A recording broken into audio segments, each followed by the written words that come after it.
마음을 흔드는 말.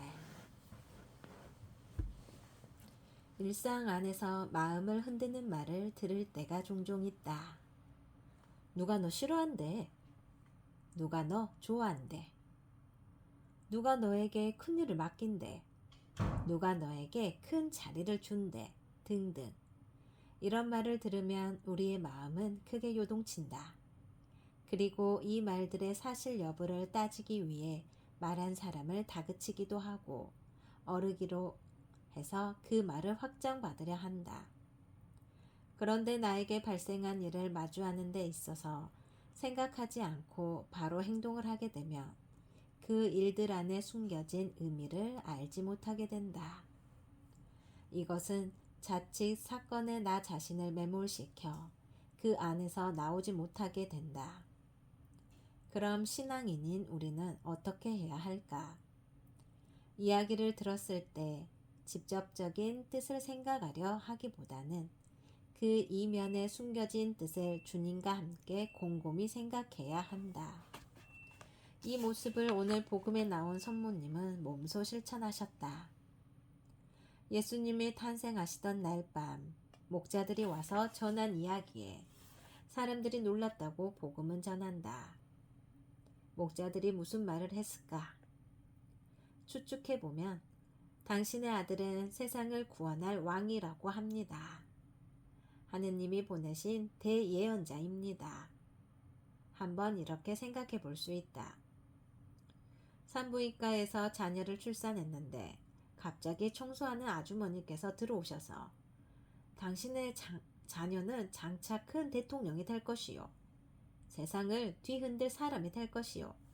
라고 이야기하고 사라진다면 그 이야기를 들은 부모의 마음은 심하게 요동칠 것이다. 분명 사람의 마음이라며 요동쳐야 마땅한데도 성모님은 다른 모습을 취하신다. 그것은 바로 곰곰이 생각하셨다는 것이다. 즉, 입 밖으로 자신의 생각을 말하지 않고 주님의 뜻만을 기억했다는 것이다. 그리고 성모님은 곰곰이 생각한 바를 행동에 옮기신다. 천사가 하느님의 뜻으로 전달해준 이름으로 아기의 이름을 예수라고 지은 것이다. 2018년 한 해 나의 삶에도 여러 가지 일들이 기다리고 있을 것이다. 무슨 일이 있을지 정확하게 알지는 못해도 기쁜 일, 슬픈 일, 괴로운 일, 우픈 일이 기다리고 있을 것이다.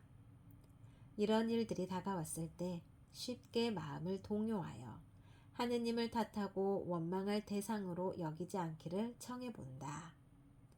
다신 그런 일 가운데에서 성모님처럼 하느님 앞에 나아가 무슨 뜻인지 곰곰이 생각할 수 있는 힘을 달라고 청하고 싶다. 당신께서 우리를 자녀로 삼아 주셨으니 분명 당신 자녀가 물어보는 것은 어떤 것이든 기쁘게 답을 주실 것이라 믿는다. 아울러 2018년 한 해는 가족 구성원의 병환으로 힘들어하는 모든 이들에게 그것을 통해 가족이 더욱 단단해지는 은총이 내리기를 기도해 본다. 2018년 1월 1일 육신의 때와 영혼의 때.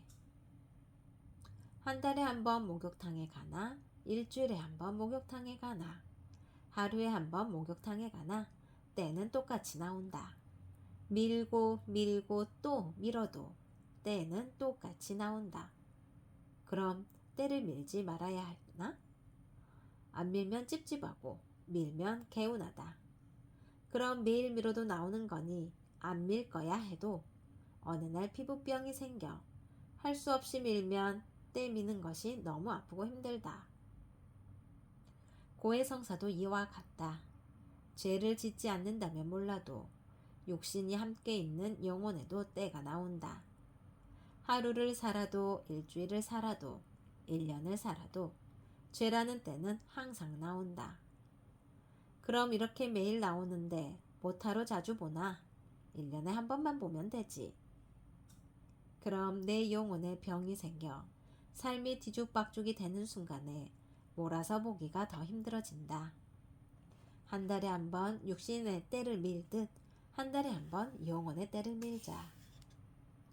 육신의 때를 미는 데는 세신사에게 돈을 내야 하지만 영혼의 때는 고해소에 들어오기만 하면 신부님이 공짜로 밀어준다. 대신 때를 잘 밀기 위해서는 몸을 뜨거운 물에 잘 불려야 하듯 영혼의 때를 잘 밀기 위해서는 통회와 반성을 통해 영혼의 죄를 불러야 할 것이다. 다 큰 사람에게 때를 밀어도 안 밀어도 어느 누구도 잔소리를 하지 않듯 영혼의 때를 밀어도 안 밀어도 어느 누구도 잔소리를 하지 않는다. 하지만 나중에 육신이 아파서 영혼이 아파서 누군가에게 등 떠밀리듯 때를 밀기보다는 아프기 전에 한번 해보는 것이 어떨까? 2018년 1월 10일 눈이 소복히 쌓인 이 길. 눈이 소복히 쌓인 이 길. 눈으로 보기에 아름다운 이 길. 눈길이 머무는 이 길. 이 길의 끝자락에 당신이 계셔 마음이 든든합니다. 성모님의 순결한 마음에 주님이 주시는 은총의 흰 스카프를 두르고 고난과 영광이 함께하는 이 길을 소복소복 걸으소서. 2018년 1월 14일 뛰어봤자 주님 손바닥 안. 어제는 첫째 조카의 유치원 졸업식이 있었다.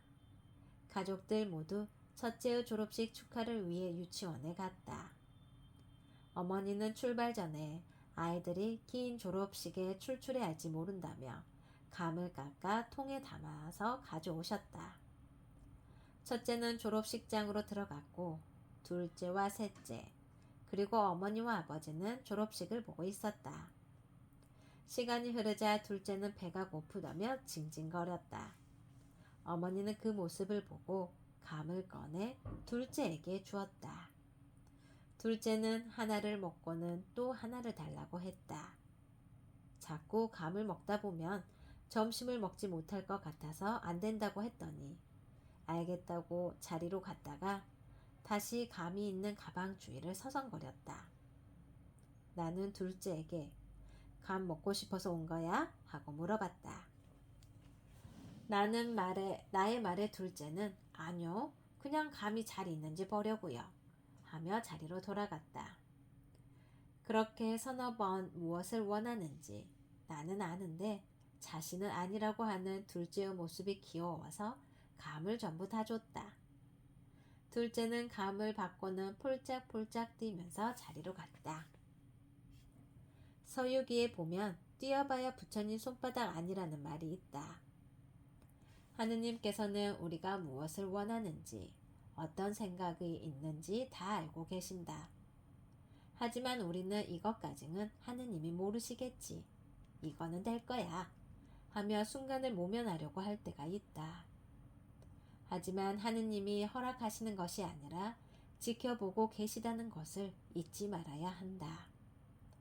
다 알고 계시지만 우리에게 돌아올 수 있는 기회를 주시는 것이다. 오늘 복음에서 예수님께서는 12 제자를 부르신다. 그들의 이름을 열거하시며 마지막 부분에 예수님을 팔아넘긴 유다 이스카리옷이 나온다. 11명은 주님 손바닥 아님을 깨달아 돌아왔지만 유다는 그러지 못했다. 그는 자신을 속이며 스스로 병들어 갔고 결국 예수님의 뜻과 반대되는 삶을 살았다. 복음을 묵상하며 오늘도 나는 예수님 손바닥 아님을 생각해 본다. 제 생각과 말과 행위를 아시는 주님은 제가 조카의 마음을 알듯 제가 무엇을 원하는지도 알고 계실 것이다. 그런 주님께 원하고도 안 원하는 척 살지 말고 당당히 주님께 내 생각을 말해보고 싶다. 그럼 주님께서는 내가 원하는 바를 미루지 않고 바로 이루어 주시지 않을까? 2018년 1월 16일